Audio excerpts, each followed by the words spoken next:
we've talked about Black Friday. We've talked about Cyber Monday. I think all of our viewers are well equipped now this year to get the best of their shopping experience. What other things do we see shaking up commerce at the end of Q4 and into next year, kind of as we're thinking about the future of commerce and content? The main thing shaking up commerce right now is just being present everywhere. So it's not just your website, and there's multiple different sales channels. There's social commerce now, so you have Instagram Shop, Facebook Shop, TikTok Shop, YouTube Shopping, Amazon, retail, other marketplaces. There's affiliate, so there's a lot of places, different places that your consumers are potentially hanging out. You need to figure out how to be present at all those places. So if you're not present, Johnny just had the example. He saw something on TikTok Shop, and then he Googled it or put it on Amazon, and then found a different brand. Well, if that brand was on Amazon, they might have converted that customer, but they just built awareness, and their competitor stole the conversion because they weren't omnipresent. So have that omni-channel approach. It's really difficult for brands, especially like 7 and 8 figure brands, to have the manpower to kind of straddle all these different channels, and that's really difficult to manage. So that just highlights the importance of surrounding yourself with experts, getting agency support when needed, and having a plan to efficiently be present everywhere. Yeah, and this is kind of a tip as well, but everyone's mentioned sales channels. You should double down on those now, but more important, what to double down, right, is understand your analytics and your reporting. And if you have new folks on your teams that weren't around last year, potentially for BFCM, it's a good time now before the big rush to have them understand your analytics tools now. So I think, John, you had mentioned something about being able to, fail fast and pivot. This is where that reporting, it's so critical to kind of understand those trends, see what's happening, but understand your reporting tools is like, big number one for right now.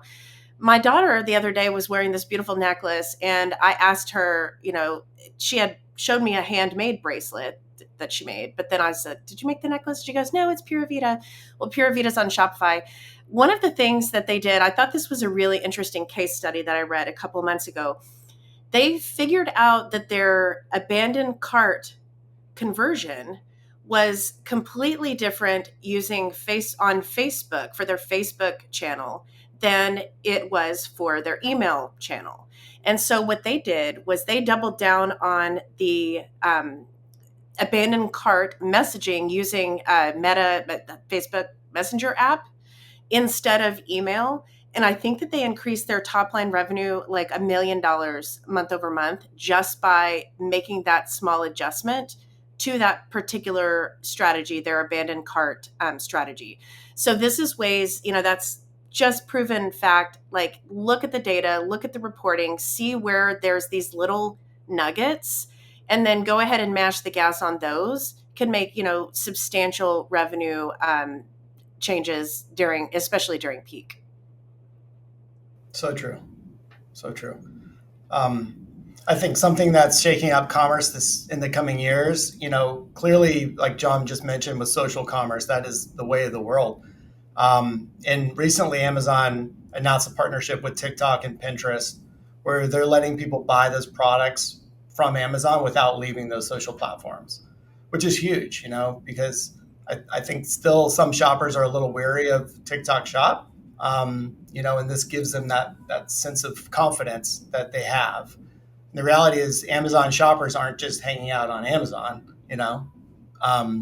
so this gives them an opportunity to take advantage of the fact that people are spending on average 95 minutes a day on TikTok. And that was a study from July 2024.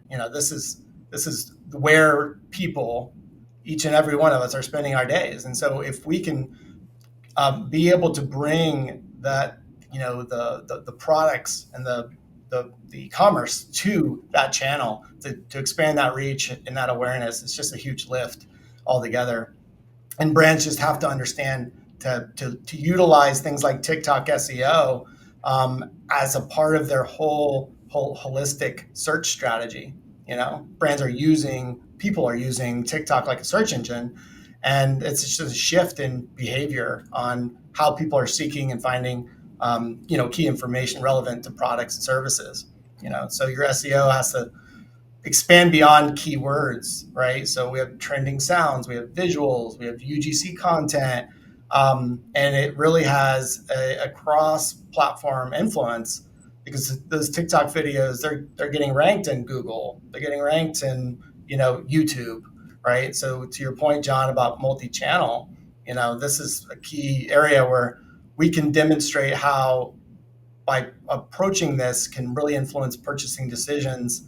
And that's a big area that I see evolving in the coming months and years. Yeah, I also would add one thing on that. And Johnny, you also just touched on it when you mentioned UGC. I think one of the things that'll be shaking up, commerce and content in the coming years is really going to be the synergies between UGC, that user generated content, and PR efforts and brand strategy and brand voice. So as these different content creators are speaking up sort of as brand evangelists on behalf of different companies, it's going to be really important that a brand's influence and authenticity is still coming through, even when it's coming via an influencer or a content creator, an independent content creator. A lot of folks' first touch point, to your point, Johnny and John and Michelle, is when they're searching on TikTok and looking for something about a product or about a brand, oftentimes it may not be obviously the brand itself who they come across, but a third-party content creator who is talking about the brand or on behalf of the brand. And so it's really important to make sure that that brand voice remains on point with your core message, and that even when you're selecting what types of content creators you engage with, you're being really thoughtful about that strategy and making sure that there is alignment across each of the different types of tactics and strategies that you undertake, be it digital, PR, et cetera. There has to be synergy across the board.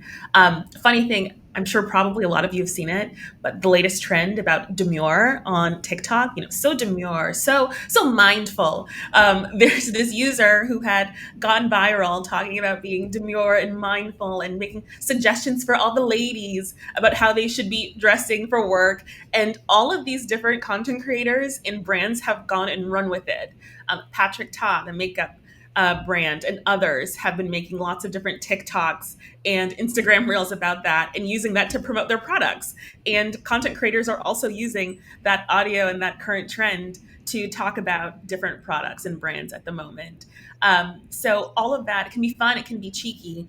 And at the end of the day, are you able to use these moments across your different strategies to maintain authenticity and to connect with your different audiences? That's going to be really crucial. I also think a lot about different hair care products that are coming on market. I think a lot about the celebrities that have always had, their products. But right now, there's a huge rise in different types of African American and Black hair care. I think about Rihanna's hair care line that recently came out. She's such a mogul and has had fashion and obviously so many types of products, but with her hair care, it now kind of competes with Beyonce's hair care line that came out several months ago as well, Sacred, and Tracy Ellis Ross's hair care line, Pattern. And so there are just so many things to consider when you're competing for different audiences and competing for market share within certain groups, and being really thoughtful about how you select which partners you use to amplify your voice and your brand message is going to be crucial. So I think that synergy across UGC, PR, and digital efforts is going to continue to shake up the commerce world going forward. I have seen walking around the streets of New York storefronts with the word demure on their external storefront advertising. It is everywhere. And to Johnny, to your point, wanted to just mention, it is actually very dangerous to know that I can now shop through Amazon on Pinterest, because I am a Pinterest girly. So that will be scary for my bank account. But all that to say, thank you guys so much for all of this wonderful insight. I do have one final fun little question that I would love to know. As I've talked about many times, I love to shop, right? And we've talked about many different sales and tips and tricks for kind of the last bit of the year's sales. Is there any one particular item that you are really hoping goes on that big sale list? Neka, you're making a face. She has a list. She's like, let me go through the list. She's like, which one do I pick? I know. I have all the lists. I have a lot of skincare ones that are on my lists. I'm getting fed. My algorithm has just been feeding me, hammering me with all of these different skincare and face care beauty trends and things. There's a wand, a Solar Wave wand that I really, really want and have been eyeing for a long time. It's got red light and galvanic current in it. So I feel like that's kind of been at the top of my list for a while. That's on my list. Yeah, as well. is it the Solar Wave? Yeah. That's at the top of my list for sure. Anyone else? I would say that if Klipsch speakers would put out like a killer BFCM deal, that would be my bucket list of shopping. I've wanted a set of those speakers my entire life since my dad was obsessed with them when I was a kid and he did the Led Zeppelin thing and all. That is on my list of aspirational purchases. So maybe I should do some kind of searching. Maybe I can use AI to figure out if there's a deal for me. But that would be on my list. Without a coupon code, I probably can't afford them. Well, we will all cross our fingers for that coupon code. Thank you. And for that coupon code to work once you get to the checkout page. Yes. Correct. And for the promotion to be very visible and clear. Yes. See, we're learning. Yeah, my son took 2 years off Taekwondo and he's like hardcore back into it, but none of his gear fits. So I have to get him all new sparring gear and equipment. So I'm trying to time it so that way it fits within the Black Friday period. So can take advantage of some of those savings. So what a selfless answer, Johnny. Love that. For the for the children. John, last but not least. I don't have anything on the list. I'm a reactive Black Friday shopper. I don't even know what I want until I see the deals. I'm like, oh, that's a good deal. I'll buy that. Oh, that's a good deal. I'll buy that. So it's really just I have no idea what I'm getting into until I like wake up on Black Friday and every email or text or ad that I see, which is a lot of them, I decide I'm like, good deal. So John, are you in that percentage of folks who end up converting within like coming across a brand in those few days or weeks ahead of Black Friday? I would say so. A lot of mine are repeat purchases too, where it's just like, oh, I don't need this, replenishable item for another 4 months, but why not just get another one at half price and skip the next delivery, something like that. I'm strategic. Is there a threshold though? When you're on this, you wake up Black Friday. Have you ever found yourself way deeper than you wanted to be, or did you draw a line somewhere? Yeah, no, I don't really draw a line. It's a fun day, like last year, I think I got like I'll dig up the picture, but Malin and Getz. I don't even know if you pronounced that correctly. The skincare brand. I think it's skincare. I got like the whole lineup. I was just going to get like a bottle of body wash, but I forgot what the deal. I ended up getting like $400 worth of stuff that I still haven't even finished from, I think 2 Black Fridays ago. So I have like the lotion, the deodorant, which I actually hate their deodorant. Anyone wants free deodorant, I got like 3 of them to give out. But maybe I'll regift it in the holidays this year. But no, the body wash is great. I got their shampoo, got like literally every SKU that you could think of on their website. So that was, and I never even intended on getting all that. I was just in the mood. They also have a candle that they were having on sale last year, the strawberry candle, which kind of went viral. I missed the boat on it. They didn't have enough inventory. It sold out. But I was getting served with that ad last year, and I really wanted that strawberry candle. I can attest that the candles are incredible. Incredible. Definitely hold out for the candle sale. Problem. We have the inventory problem. Fix it now, right? Make sure that you have enough strawberry candles in stock for your big ad. The important stuff. Yeah. Perfect. Well, that's a great final takeaway, fix the stocking and inventory issue. But thank you, Michelle, for joining us with Shopify. It's been such a pleasure to have you on the show.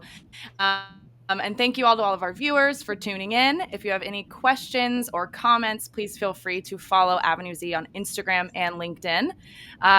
Happy shopping, guys. We'll see you next time.